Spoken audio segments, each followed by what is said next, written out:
Hello everyone, crime story में आप सबका स्वागत है। आज की क्राइम स्टोरी में गर्लफ्रेंड की हत्या। अनस कुरैशी ने एकता का रेत दिया गला, हत्या कर उसे की कार से भागा, हो गया एक्सीडेंट। मोहाली में एक प्रेमी ने अपनी प्रेमिका को रेत में गला घोंपकर हत्या कर दी। आज की कहानी पंजाब की है। मोहाली में एक प्रेमी ने अपनी प्रेमिका को रेत में गला घोंपाकर हत्या कर दी। उसके बाद वह प्रेमिका के परिवार की कार में लेकर फरार हो गया। इस दौरान हरियाणा के शाहाबाद मारखंडा में उसकी कार का एक एक्सीडेंट हो गया, जिसमें इसे गंभीर चोटें आई। हरियाणा पुलिस को हादसे की सूचना मिलने पर उसके परिजनों के संपर्क किया। परिवार ने अपने घर जाकर देखा तो पाया कि प्रेमिका की लाश वहां पड़ी हुई थी। इस घटना के समय प्रेमिका ने वहां लाश वहां पड़ी हुई थी। प्रेमिका की अकेली थी। अपने घर में उनका नाम एकता था, जो कि यूएसए में एक कंपनी में जनरल मैनेजर के रूप में काम करती थी।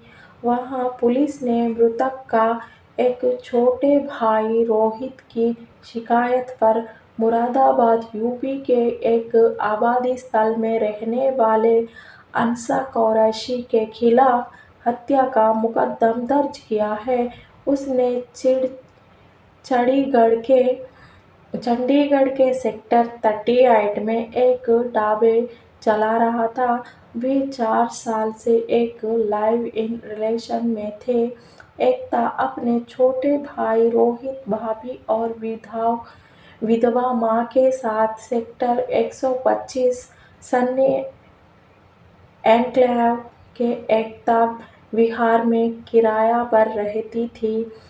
पहले वहां खराड़ा में रहती, फिर 5वें महीने में उन्होंने बेच दिया घर को और यहाँ आ गई थी। उनके पिता की मौत 2020 में हो गई थी, जबकि उनका बड़ा भाई सुखचैन सिंह मनी माजरा में रहता था।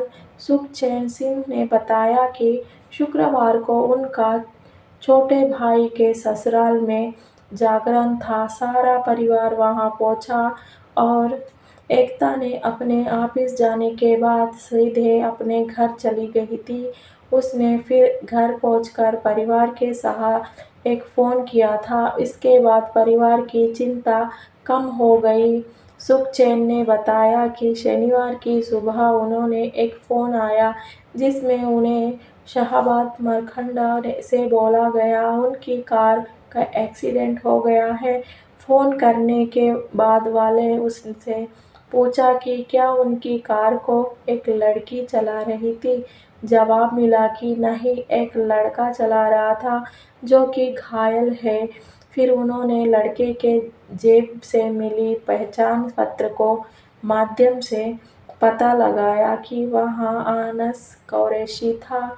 सुखचैन ने बताया कि सीसीटीवी कैमरे की जांच से पता चला कि युवक लगभग रात के 2:30 बजे उनके घर में प्रवेश किया था। उसके बाद वह समय कुछ के लिए उनके घर में रुका था और फिर वहां से 5 बजे निकल गया था। आरोपी ने वहां से कपड़े बदलकर भाग लिया था। खराड़े के डीएसपी करण साधु से कहा कि मृतक के भाई के बयान के आधार पर हत्या का मामला दर्ज किया गया है। आरोपी ने कहा कि चंडीगढ़ के जीएमएचएस 32 अस्पताल में भर्ती है और उनकी हालत नाजुक है। हालांकि स्पष्ट है, मृतक और आरोपी दोनों एक दूसरे के अच्छी तरह से जानते ही थे। तभी तक आरोपी के द्वारा हत्या के लिए प्रयोग किया हथियार बरामद नहीं किया है। स्पष्ट सुनना बेहद आसान था कि पुलिस ने मृतक का एक छोटे भाई रोहित की शिकायत पर मुरादाबाद यूपी के लिए एक आदमी आबादी स्थल में रहने वाले की आयशा कुरैशी खिलाफ हत्या का मुकदमा दर्ज किया था। चंडीगढ़ के ढाबे चल रहा था। 4 साल के एक लाइव इन रिलेशन में था। दिल्ली की तिमारापुर में 2 लड़के ने युवक की चाकू मारकर हत्या कर दी। सिगरेट जलाने के लिए मशीज देने से मना करने पर युवकों ने एक युवक का चाकू मारकर हत्या कर दी। इस सिलसिले में पुलिस ने आरोपियों को हिरासत में ले लिया है। मामले की जांच जारी है। ये वाकया दिल्ली के तिमारापुर इलाके में हुआ है। 6 अप्रैल को तिम्मापुर में चाकू मारने के सिलसिले में एक पीसीआर कॉल मिली थी। पुलिस मौके पर पहुंची तो देखा कि ऑटो के अंदर और उसके आसपास खून बिखरा हुआ था। घायल को हिंदू राव अस्पताल में भर्ती कराया था। इसके बाद एएसआई राधे किशन हिंदू राव अस्पताल पहुंचे।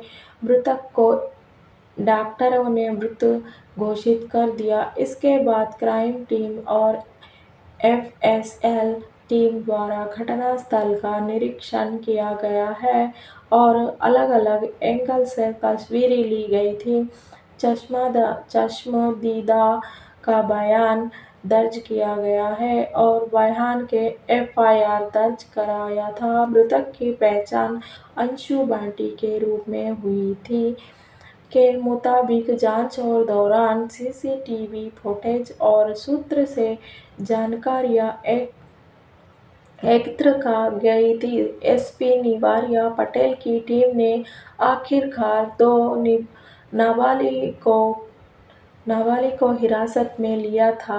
उनके पास एक चाकू बरामद हुआ था। पूछताछ में यह बात सामने आई कि आरोपी ने पीड़ित से माचिस मांगे तो उसने ऐसा करने से इनकार कर दिया और उनके बीच तीखी बहस हो गई थी और बीच में एक आरोपी ने पीड़ित पर तेज धार वाले चाकू से हमला कर दिया। इसके बाद दोनों फरार हो गए थे। दोनों बाद में पकड़ लिया गया था। पता चला है कि आरोपियों के खिलाफ पहले भी मुकदमे दर्ज है।